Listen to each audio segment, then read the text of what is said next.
Let's turn to the cyber world now. Experts will converge on Cape Town for the Africa Regional Review meeting on the continent's contributions to the Global Digital Compact.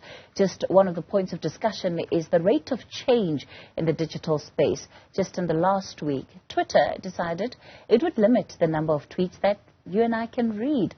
To talk more about these and other issues, we're joined by Zanyiwe Nthatisi-Asare, who is the CEO of Digitally Legal. Good evening, and thank you so much for your time tonight, Zanyiwe. Firstly, let's talk about this move by Twitter to limit the amount of tweets that one can read on a platform that is all about interactions, liking, retweeting, commenting on people's posts. So the move by Elon Musk is, I think, well, one can say quite shocking, because we know that this narrative of free, open speech, access to information has been the song that he's been singing for the greater part of this year. And now we've got this. So we're dealing basically with him limiting this for issues related to web scraping or data scraping.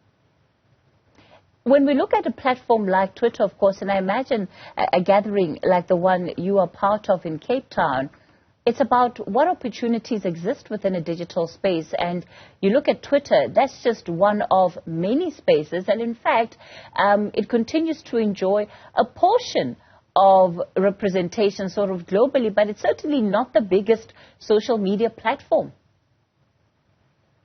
So absolutely. I mean, when we speak about the digital space and we speak about access, we speak about platforms like social media platforms where people can have a free flow of information, ideas exchanged, and connecting, job opportunities, etc. But when we look at the broader technology ecosystem, such as the event that will be happening from the 4th and the 5th of July, which is tomorrow and the day after, we're talking about a meeting of minds, looking at the aspects of infrastructure, conversations around that, conversations to affordability. You know, we can have one conversation about being on Twitter and being restricted, but what about people that can't afford the cell phone, the smartphone that connects you to the internet?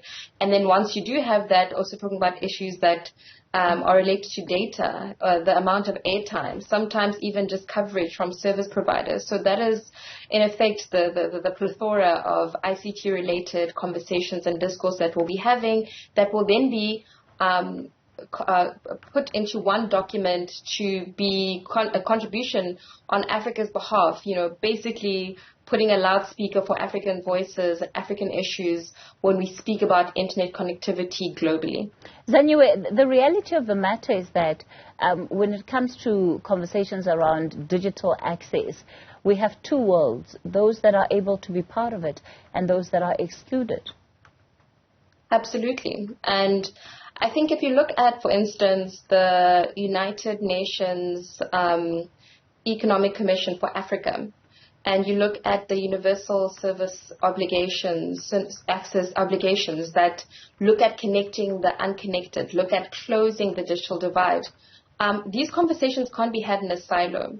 So if you look at the structure that the United Nations has, it speaks about a bottom-up approach, looking at taking everybody's voices in consideration and moving away from, you know, that authoritarian top-down structure that says, well, we will be the voice of people in rural areas. We will be the voice of women. We will be the voice of people living with disabilities.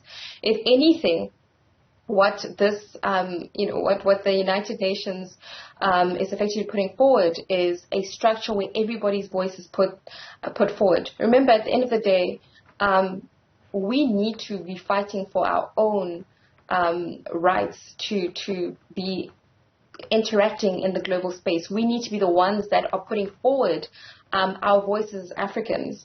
A lot of the times what we do is we adopt the issues of the West and we start working on frameworks based on that. And opportunities like this happening on the 4th and 5th allow us to speak from our own lived out experiences as Africans. Let's wrap it up with this. You can't have a conversation that talks about the opportunities that are available within the digital space without talking about cybersecurity and all the elements around regulation that countries also need to be developing and keeping up, unfortunately, with this fast-paced, sector, because more often than not, we find that government regulation is on the back foot of the development and the developers. So that's absolutely correct. And a lot of the times it's because of the fragmentation between the policy makers and the people making the technology. But what is happening nowadays, to be very honest with you, is bringing people together. We understand that legislation takes a long time to be processed. There's so many, steps that require consultations from different stakeholders.